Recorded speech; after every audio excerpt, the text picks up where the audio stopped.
تو وہ حیران ہو کر رہ گئے۔ اس ترقی یافتہ دور نے حل کیا، اس کو قرآن کریم نے 1400 سال پہلے حل کر دیا تھا کہ جانوروں کا یہی حصہ چھوٹا اور کمزور ہوتا ہے، تو یہاں پر پیشانی کے بالوں کو پکڑ کر کھینچنے کا کیوں ذکر کیا گیا ہے؟ السلام علیکم ورحمۃ اللہ۔ قرآن کریم کی سورہ علق میں اللہ سبحانہ وتعالیٰ کا ارشاد ہے، اعوذ باللہ من الشیطان الرجیم، کلا لئن لم ینتہی لنصفعا بالناصیہ ناصیۃ کاذبۃ خاطئہ، کہ ہاں ہم تمہارے پیشانی کے بالوں کو پکڑ کر تمہیں کھینچیں گے۔ کیسی پیشانی؟ جھوٹی پیشانی۔ سوال یہاں پر یہ بنتا ہے کہ سارے فیصلے دل و دماغ سے صادر ہوتے ہیں، تو یہاں پر پیشانی کے بالوں کو پکڑ کر کھینچنے کا کیوں ذکر کیا گیا ہے؟ جب سائنسدانوں نے اس کے اوپر ریسرچ کی تو وہ حیران ہو کر رہ گئے، کیونکہ جو معمہ اس ترقی یافتہ دور نے حل کیا اس کو قرآن کریم نے 1400 سال پہلے حل کر دیا تھا۔ دماغ کا یہی اگلا حصہ، یہیں سے سارے فیصلے صادر ہوتے ہیں، اسی حصے سے انسان کے جذبات ظاہر ہوتے ہیں، اور انسان کا یہی اگلا حصہ جس سے شخصیت کی صفات کا معلوم ہوتا ہے۔ اور محققین کہتے ہیں کہ اگر انسان کا یہی حصہ کاٹ دیا جائے تو وہ ہمیشہ کے لیے فیصلہ کرنے کی طاقت یا کوئی بھی عمل کرنے یا نہ کرنے کی طاقت کو ہمیشہ کے لیے کھو دے گا۔ اسی لیے قرآن کریم نے اسی طرف اشارہ کیا ہے کہ ہم تمہارے پیشانی کے بالوں کو پکڑ کر کھینچیں گے۔ محققین نے مزید تحقیقات میں یہ بھی کہا ہے کہ جانوروں کا یہی حصہ چھوٹا اور کمزور ہوتا ہے،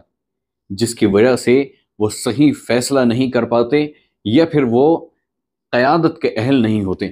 قرآن کریم نے اسی کی طرف توجہ دلاتے ہوئے اور اشارہ کرتے ہوئے ارشاد فرمایا، ما من دابۃ الا هو آخذ بناصیتها، کہ کوئی جاندار نہیں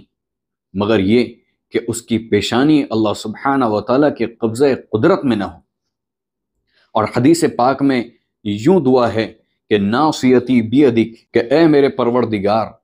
میری پیشانی تیرے قبضہ قدرت میں ہے، یعنی اکمل و اتم طور پر میں خود کو تیرے حوالے کرتا ہوں۔ تیری رضا کے آگے میں اپنی مرضی کو کچھ نہیں سمجھتا، بلکہ اپنے آپ کو تیرے آگے سجدہ ریز کر دیتا ہوں۔ سجدہ کرنے کے پیچھے یہی حکمت ہے کہ انسان جب سجدہ کرتا ہے تو وہ اپنے اسی حصے کو زمین پر رکھ دیتا ہے اللہ سبحانہ و تعالیٰ کی بارگاہ میں، اور اس بات کی نفی کرتا ہے کہ اللہ میں کچھ نہیں ہوں، اے میرے پروردگار میرے فیصلے کچھ نہیں ہیں، اے میرے پروردگار میرے جذبات کچھ نہیں ہیں، صرف اور صرف تیری تابعداری ہے۔ اس پیشانی کو جب انسان زمین پر رکھتا ہے تو اس کے سارے دل کا خون کا جو دوران ہوتا ہے وہ اسی جگہ پر آ جاتا ہے، جس کی وجہ سے دل میں پلنے والے سارے خیالات، چاہے اس کے اندر غصہ ہو، جتنے بھی جرم ہو، عصیان ہو، یہ سارے خیالات اس جگہ اکٹھے ہو جاتے ہیں، اور یہیں پر اکٹھے ہونے کے بعد وہ جگہ اللہ سبحانہ و تعالیٰ کی بارگاہ میں رکھ دی جاتی ہے۔ حدیث پاک میں آتا ہے کہ بندہ جب سجدے کے اندر ہوتا ہے تو وہ اللہ سبحانہ و تعالیٰ سے سب سے زیادہ قریب ہوتا ہے۔ تو جب انسان اپنے دماغ کو، اپنی اس پیشانی کو اللہ کے آگے رکھ دیتا ہے اور ساری خباثتیں اور ساری چیزیں اس کی اس جگہ پر آ جاتی ہیں اور وہ اللہ کے سامنے جھکا دیتا ہے اور ٹیک دیتا ہے اپنی پیشانی کو، تو اللہ سبحانہ و تعالیٰ کی رحمت اس کی طرف متوجہ ہوتی ہے، اللہ سبحانہ و تعالیٰ کی خاص رحمت اس کی طرف آتی ہے۔ اسی لیے کہا گیا ہے کہ نماز زندگیوں کو بدل دیتی ہے۔ بے شک نماز انسان کو برائی سے روکتی ہے، جو قرآن نے کہا ہے وہ اسی وجہ سے کہا ہے کیونکہ ساری چیزیں جب اس جگہ آ گئیں اور اس جگہ آنے کے بعد وہ چیز ساری اللہ کے آگے قربان کر دیں، اور اپنے ہونے کا، اپنے فیصلہ کرنے کا، اپنے بڑے ترم خاں بننے کا، اپنے اس خیال کا کہ میری وجہ سے یہ نظام چلتا ہے، اپنے اس خیال کا کہ میری وجہ سے یہ دنیا چلتی ہے، اپنے اس خیال سے کہ میں نہ ہوں تو یہ کام نہیں ہو سکتا،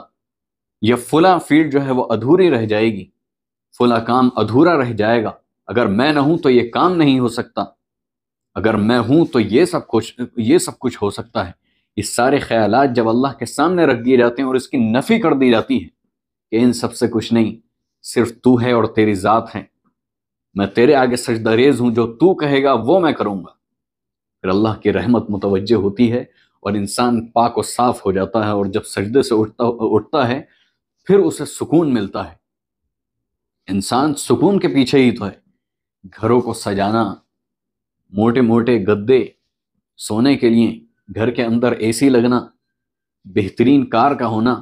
آفس کے اندر اچھے سے اچھی آرام دائک کرسی کا ہونا، یہ ساری چیزیں کیا ہیں؟ سردیوں کے اندر گیزر ہونا، ہیٹر ہونا، یہ ساری چیزیں عیش جو ہیں وہ کس لیے ہیں؟ تاکہ ہمیں سکون ملے۔ لیکن ان سب چیزوں سے سکون نہیں ملتا، بلکہ سکون صرف اللہ کے آگے سجدہ کرنے سے ملتا ہے۔ اللہ سبحانہ و تعالیٰ کے ذکر میں اس کے آگے سر جھکا دینے سے انسان کے دلوں کو سکون ملتا ہے، یہ بھی قرآن ہی کہتا ہے۔ اللہ سبحانہ و تعالیٰ ہم سب کو نماز کی پابندی کرنے کی توفیق عطا فرمائے، اور نماز کو اس کے طریقے سے پڑھنے کی توفیق عطا فرمائے، سنت کے مطابق نماز پڑھنے کی توفیق عطا فرمائے، اور اس کے فوائد ہمیں نصیب فرمائے،